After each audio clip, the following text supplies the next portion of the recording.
Hey, I'm Hollis, and welcome to the Friendly Fangirl podcast, where I nerd out on the films, shows, and video games that I encounter every week. Be sure to follow this podcast, and please follow my Twitter and blog at Hollis Films to follow my journey experiencing the entertainment industry's greatest stories. Beware of spoilers, you have been warned. Game of the Week, Kena, Bridge of Spirits. This is a game that is most notably a CGI masterpiece. I feel like that's what attracts most people to this game. No surprise, the graphics and world design are the strongest aspect of the game. It's a beautiful game to look at, and it's fun to explore to appreciate these details. At a glance, the combat seems pretty simple.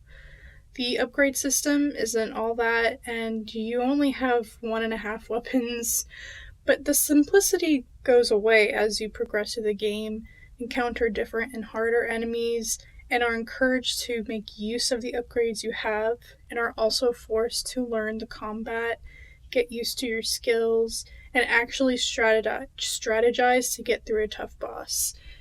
The final boss is indeed very difficult, as you're not only you're stripped away from your little rots, so that really limits the gameplay that you're used to. So if anything else, if you're looking for a difficulty in this game, you find it there. Though I still wouldn't play this game exclusively for the combat. Gameplay is nicely balanced between combat, exploration, and puzzles.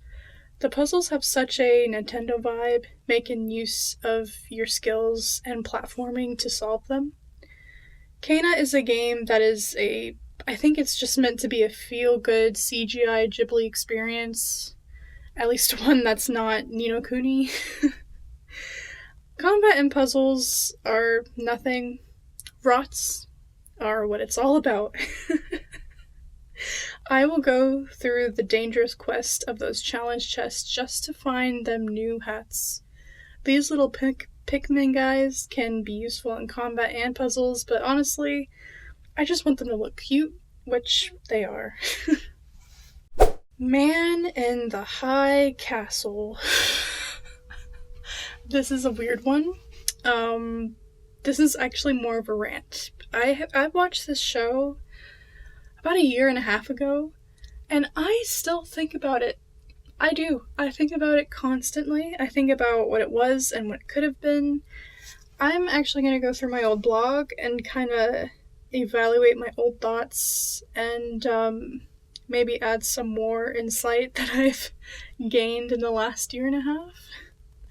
So, the premise was the defining aspect as to why I decided to watch the show. What would have happened if the Nazis in Japan won? I was not disappointed, as I was introduced to this very well-established fictional world based on altered reality. The writers did their homework and made this different America come to life in such a believable way. The main plot revolves around a resistance group trying to take down the Nazi regime. The idea of the films has its flaw, and I did not like where it went. I think I'll talk a bit more about that in a second, though. Juliana Crane's story of working with the resistance to getting this film to The Man in the High Castle was interesting, but we will get back to The Man in the High Castle and the films and everything about it. But the rest of the story, outside of Juliana Crane and what the resistance group is trying to do, the rest of the story revolved around the happenings of this fictional America. The writers did a good job of providing a diverse group of characters that helped viewers further explore different parts of this culture and the politics of this world. Juliana Crane grew up in the Japanese Pacific States as an American who practices and appreciates some Japanese culture like martial arts and tea. Robert Sheldon also respects and practices Japanese customs. He respects a man who, not too unlike Smith, has tried to adapt to being as much like the invaders as possible, as that is the safest route in a political environment. I need a passing moment of anxiety. I still quote that sometimes. Frank, also living in the JPS, had a Jewish grandfather. Through his story, we were able to witness how Jews are still prosecuted, with whoever made it this far, they're still being affected, obviously, even in the Japanese side. Frank's scenes were some of the heaviest to watch in the first season, especially when it came to what happened to his sister and her children. It really gets dark. Really gets dark. But that would have been the reality. John Smith, the core of all of my issues. John Smith was no doubt an American that became this hardcore Nazi icon of political power in New York. Despite that, his family kind of keeps him human. His son, Thomas, is a prime example of what it means to grow up in a Nazi environment and how this education system has molded young citizens to follow the Reich. I will say, John Smith is the core of what I liked about the show and everything that I hated about the show. John and Thomas Smith's arc has led to one of the most interesting arcs on the series for me. Thomas was diagnosed with a form of muscular dystrophy. Thanks to Joe Blake's conversation with a cop, it was revealed that any terminally ill or elder people or disabled people are constantly being burned in order to maintain perfection within the Reich's citizens. Now, even though John Smith is a Nazi, it's been established that he seems like a family guy. He became a Nazi to protect his family. He doesn't want to be a Nazi. He has to be, because that's the environment. You have to conform if you want to live. I was very interested to see where Thomas's story was going and what the consequences of that were, and it definitely picked up in season 2, which I will talk about now. My absolute favorite thing about season 2 was the continuation of Thomas's arc. As I hoped, it brought out a different side to John Smith, who officially became my favorite character at that point. Though Smith continues to be loyal to the Nazi regime and even finds himself rise up the ranks as he takes down traitors, he is still prepared to break all laws to protect his family. So, after season 2, I didn't watch the show exactly as I probably as normal. I really just skipped through the scenes just to watch John Smith and his family's arc, because that's what I was most interested in. I really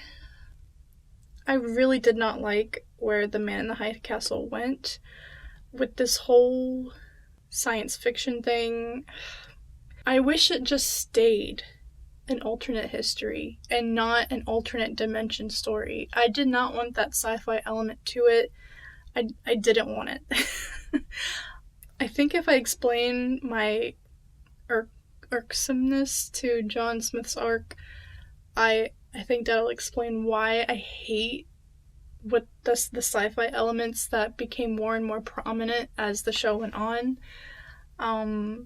Needless to say, spoiler alert, those elements also intertwined with John Smith's arc, and that also kind of ruined things for me. So let me jump into what happened through seasons 3 and 4. So I loved John Smith and Helen's arcs in season 3. The way they were breaking apart from within and from each other was honestly heartbreaking after the death of Thomas.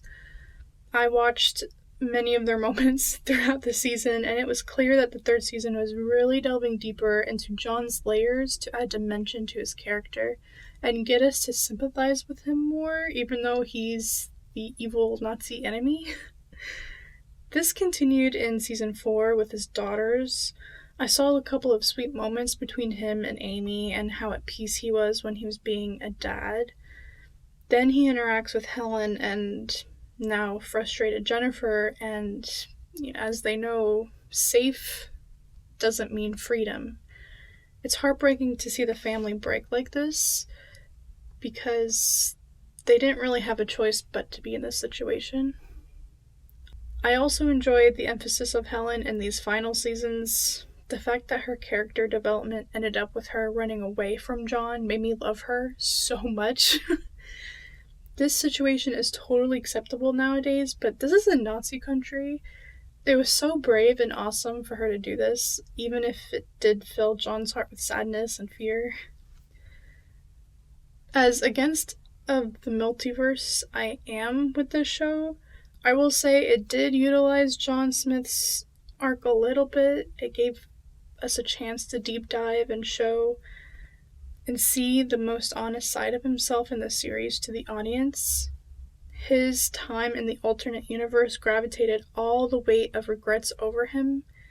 He became a Nazi to protect his family, and he got too deep and corrupted himself in the process. His final conversation with Helen and her emotional confrontation with Jennifer shoved that in both their faces.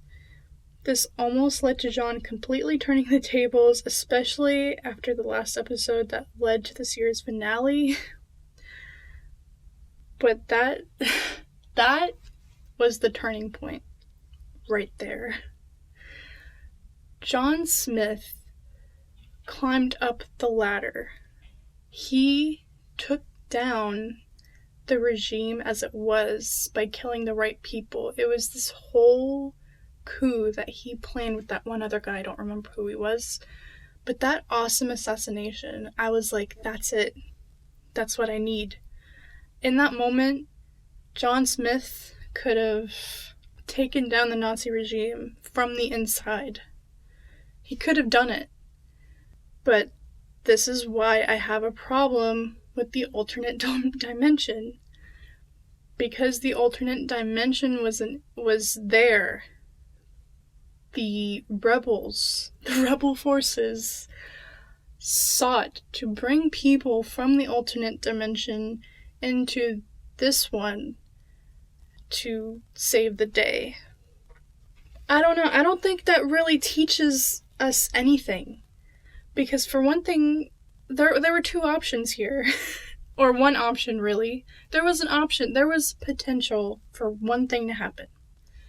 John Smith, new leader, the new Führer of the Nazi States of America. He had the ability to contact Juliana Crane and other people within the rebels, and he could have united with them, and it would have been the Americans taking back the country, not alternate dimensional beings saving the country.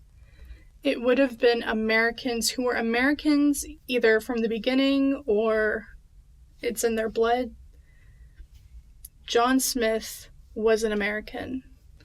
And here he is. He worked so hard just to keep his family alive.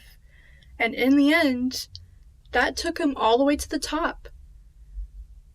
And I feel like with the whole, even with the ultimate dimension thing, I really didn't think seeing alternate universe Thomas would have been like, oh, we need to go there.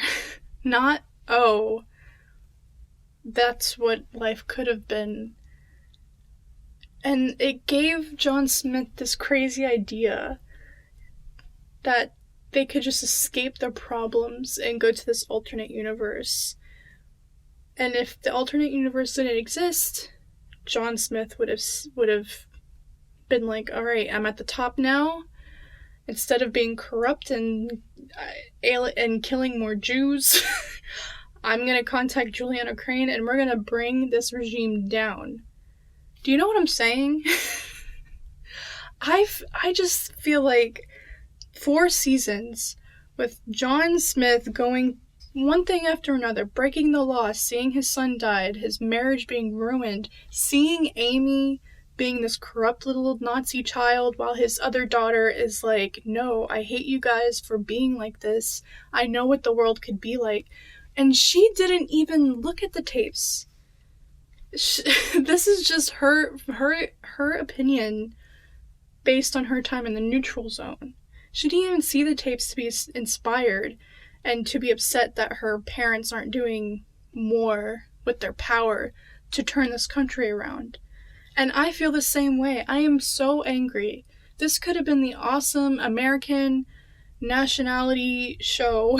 They could have turned the tables and shown that even within this alternate dimension, Americans still had the fight within them to win. They don't need science fiction. Americans had it within them to beat the Nazis. They were able on their own to defeat the evil within their country. But instead, we had this alternate dimension influencing all these points. And I don't know if this is more of a rant about the show or the book, or I think it's about both. I just don't think this alternate dimension... I mean, I researched the book a few minutes ago. It was written in the 60s. I guess science fiction was all the rage. But I was not inspired by that. I didn't like that idea at all. And I don't think we learned anything from it. Because looking at how things are in Ukraine. No alternate dimension is going to save Ukraine from what they're going through right now. No alternate dimension is going to save North Korea from the situation that they're in. I feel like with John Smith's arc was a fail in that way. And I think it all starts and ends with John Smith. Everything, all the other story points revolved around these science fiction elements, but John Smith's arc was very much real for the most part. And I believe he could have done it. And they set it up. They set it up for him to change his mind. And there was even a scene where he addressed the nation, and Helen went up to him and was asking questions like, so, what's next? She even expected him to turn around and change things for the better, and he didn't. And that, I think the only reason why that didn't happen was because the show needed that ending with the alternate universe people coming through that portal. That's the only reason why John Smith didn't turn around and change the country for the better, because the show needed that moment in the end. I didn't like that. I needed it to be more... I needed my historical fiction to be more real. And I needed to be inspiring. So, this was a very unscripted rant. It's been a year and a half, and I'm still upset with how the show ended up. Let me know if you've seen it.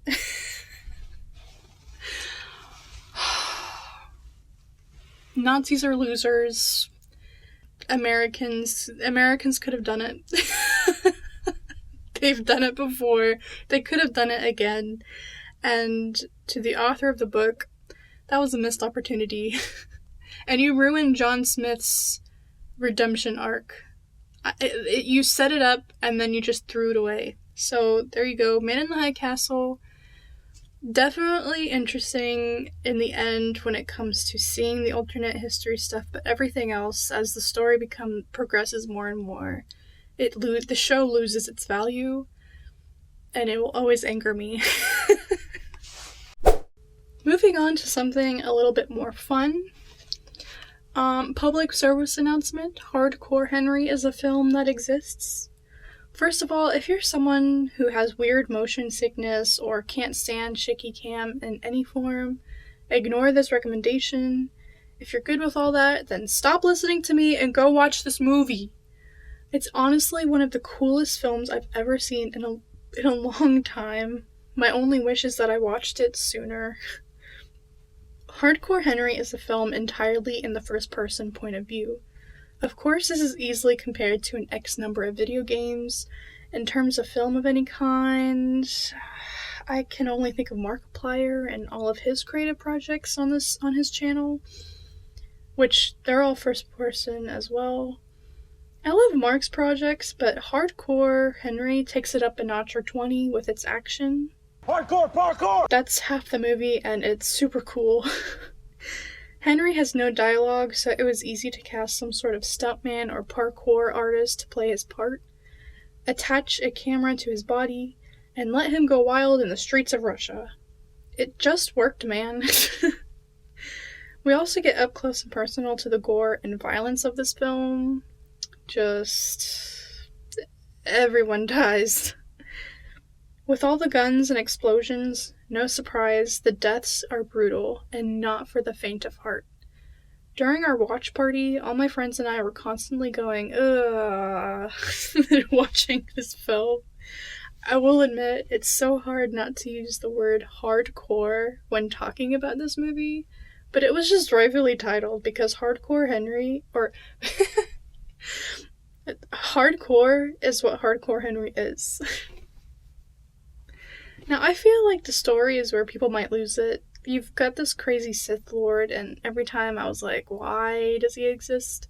I had to remind myself we were watching this cyberpunk android's vision, which, quick side note, there was a moment when Henry's eyes were out of his skull, and the screen was split between what both eyes saw.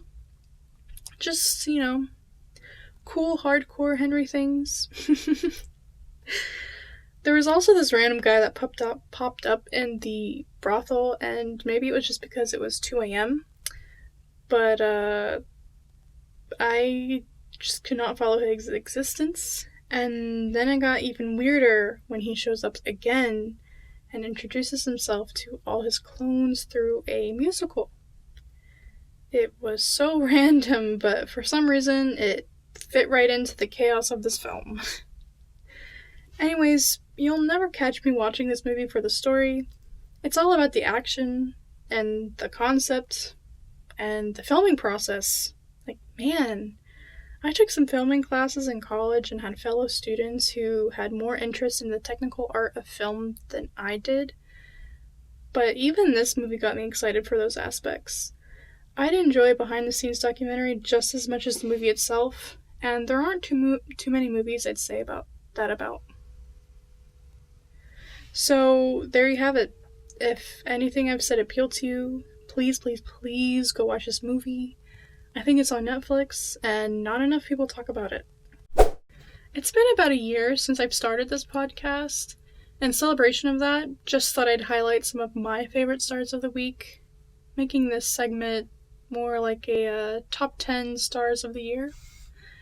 Starting with Ashley Johnson, one of my favorite voice actors. I loved her in The Last of Us. I love seeing her in Critical Role. Her cameo in The Avengers. Captain America saved my life. And she's such a likable person. She's so adorable. Like, who doesn't love this BAFTA award-winning actress? Voldemort. Okay, honestly, I just really love how his podcast segment came out. So if you could go watch that would, it's fun. And I just love laughing at Voldemort. I'm not sorry. Voldemort, Voldemort, ooh, Voldemort. Betty White. Ugh. Gotta put one of the greats on this list. Betty White. I still can't believe she's gone. The golden girl we thought would outlive the queen. But hey, she was a remarkable talent. She helped revolutionize the entertainment industry for women. Incredibly funny. The Proposal is still one of my favorite roles of hers, after Rose, that is. She was passionate about animals and animal rights. Like, you just want to hug her. Next is a tie, Ke Huy Quan and Brendan Fraser. This is a tie for the comeback kings of the year. It's not every year that I'm as invested in the Oscars in the way that I was this year. Never give up. I was so happy for Ke and Brendan to be recognized as the best of the best. Nostalgia icons to legends. The Goonies and The Mummy were two movies I grew up obsessed with, and it's come full circle. Mads Mikkelsen. Of course I'm obsessed with this man. Denmark gave us their finest for sure. James Bond, Doctor Strange, Fantastic Beast, Indiana Jones, Star Wars, the Hannibal Lecter. He's the perfect villain. I mean, the Hannibal Lecter. My years started with such an unhealthy obsession with that show. I knew I'd like it, but not as much as I did. But Hannibal was one of his finest works. Alan Rickman. What a treasure. You hear his voice, you know it's him. Of course I love Severus Snape. I feel like that is his most iconic role. He brought so much to that character, and I can't imagine anyone else in the role. The only role that competes with this is his Judge Turpin from Tim Burton's Sweeney Todd, when he did that duet Pretty Woman with Johnny Depp. Yeah. I name dropped two other people on this list. Guess that shows how much I love Sweeney Todd. But also Die Hard. I have that Christmas sweater that says, Now I have a machine gun. Ho, ho, ho. And I've worn it every holiday season since I bought it. His career is full of greats. I would also recommend Rasputin, Robin Hood, Love Actually, just to name a few fan favorites of his. Winona Ryder, girl, she my patron saint. I want to be Winona Ryder when I grow up, minus the shoplifting phase. She took the emo world by storm in Beetlejuice, and it was just hits one after the other. Heathers, Edward Scissorhands, Little Woman, Dracula, Girl Interrupted. She was the 90s icon. Every emo looks to her as a goddess. Halloween is her season. And I know people love talking about those incredibly talented kids from Stranger Things, but when I watched season 1 for the first time, it was all Winona for me. She mastered Crazy Mom in the first 5 minutes. I'd watch that entire season right now exclusively for her performance. Also, she's married to Keanu Reeves. They've done, 4 movies together? Destination Wedding is one of my favorite rom-coms of all time. Tim Burton, the king of Halloween himself. Why do I feel like everyone in my top 10 right now is either associated with Harry Potter or Tim Burton? That's my personality, I guess. Anyway, I've watched this man full filmography, from Pee Wee Herman to Dumbo. I haven't watched Wednesday yet, but I will at some point. But all of his movies, seen them all. Sweeney Todd, obviously, my favorite. His animations, Nightmare Before Christmas, Corpse Bride, Frankenweenie. Such great showcases of the iconic Burton's art style. Scissorhands, Dark Shadows, Sleepy Hollow, Alice in Wonderland. His partnership with Johnny Depp has given Burton his greatest movies. Speaking of Depp, Johnny Depp, number 2 on this list. Man, where do I even begin? I've mentioned before, but his roles in Burton films are also some of his best performances. They're just better together. Mad Hatter, Ichabod Crane, Ed Wood, Edward Scissorhands, Barnabas Collins, Sweeney Todd. Some of his best characters, but nothing tops the one and only Captain Jack Sparrow. Sparrow is his magnum opus for sure. But with over 30 years, you have plenty of options for a Depp marathon. Just maybe not include Fantastic Beasts. It may upset you. Number 1. Julie Andrews. An actual queen. There are never enough words to express how much I love her. The poise, the grace, the beauty, and a great sense of humor goes a long way. Her voice makes me believe in God. Sound of Music was a staple in my childhood. I literally watched it every weekend with my grandmother. Mary Poppins, I'm gonna cry. Disney handpicked Julie. I feel his spirit in that movie every time I see Julie Andrews and Dick Van Dyke owning the film industry with their performances. Princess Diaries, classic. Like, who else could have been the queen of Genovia? No one. The concept is immortalized forever. Broadway legend and a real treasure in the film industry, she had an amazing career, and it is on the top of my bucket list to ride her horse on Disneyland's carousel and to splash that one fountain she splashed in Salzburg, Austria. That's it for this week. Again, follow me on Twitter or leave a comment, and let me know what you've been fangirling over this week. Thank you for joining me, and I'll talk to you again next week.